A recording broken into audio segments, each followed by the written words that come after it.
Okay, so this is my, what do you call that?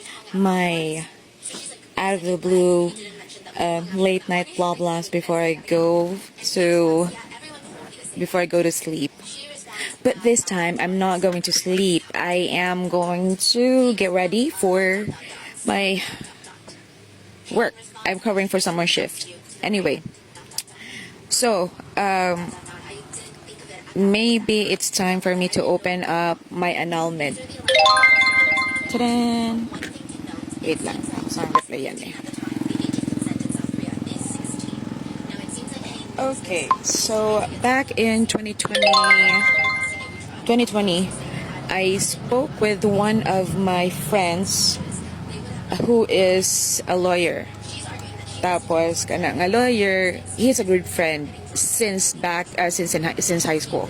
Told me actually the initial question was I was asking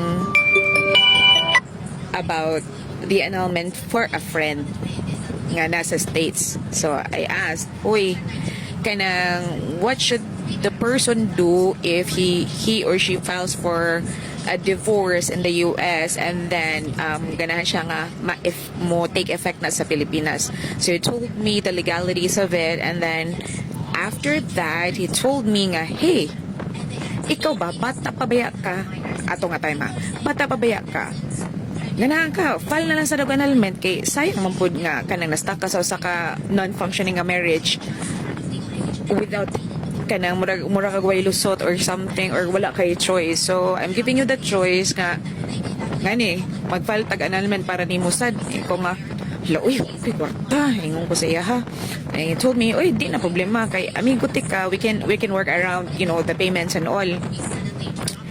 So that's where the plans of annulment started, and from then on the process is so tedious, unlike those katong bitong ilang gina-promote nga the annulment is so easy, 1 or 2 appearances on the court, it's all good nga na manal na ka. No, take it from me, it's not that easy.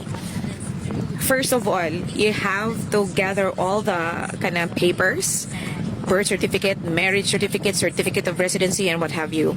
All of the documents that that are related to your marriage, you have to kind of supply them all.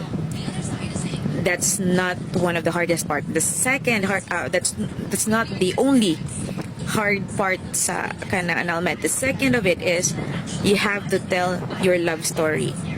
So what do you mean by love story? It is it's a story nga imo nang i-relate sa imong psychologist o sa imong lawyer from the time of the courtship until from the courtship to marriage up until the time nga you both decided to call it quits.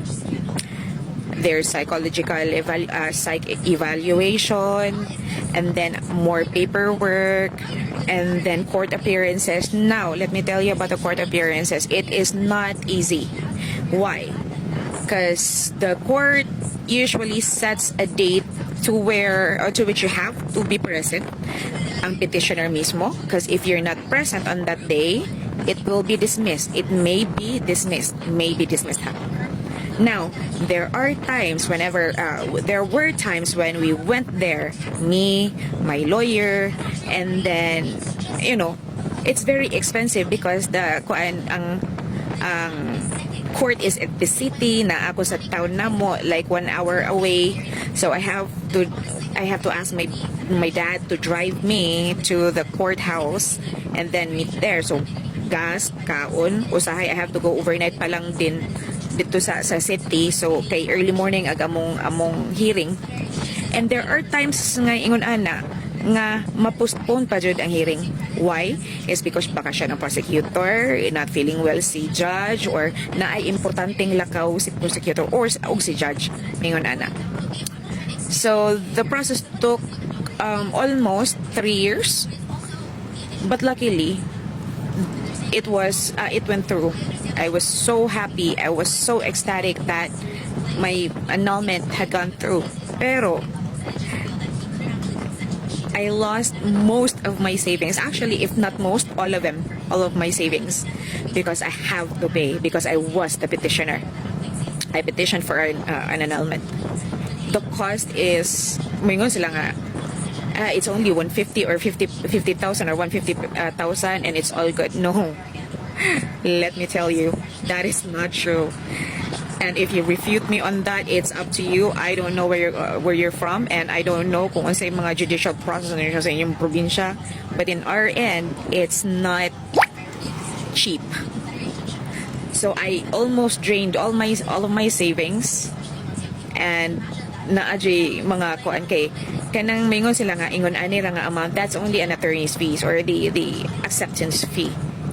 They are not including the fees in court, in appearances, in filing of the documents, the certified true copies of nullity, the finality of the annulment or whatever basta ingon ana. So utong-utong lang jud. But then after a lot of sacrifices, sweat, tears, and kaba-kaba kulba man jud kay na siya, the decision was given to me on October 2022.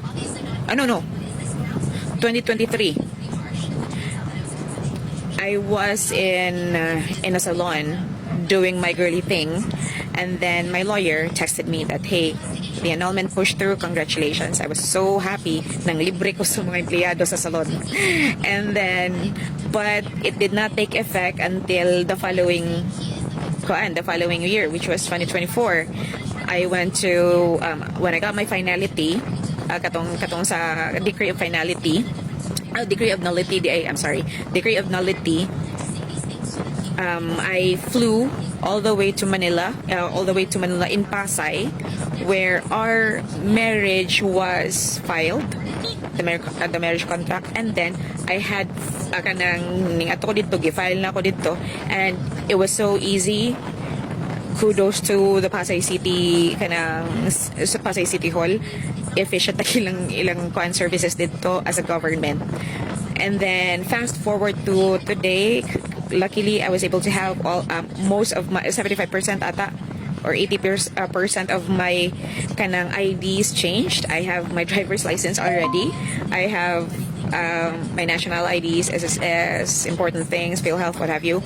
All of them have been changed from my from my married name to my single name. Ang kulang na lang passport because I don't have any time for it, and I have no plans on traveling for now.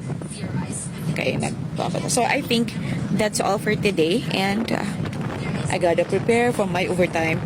Bye bye.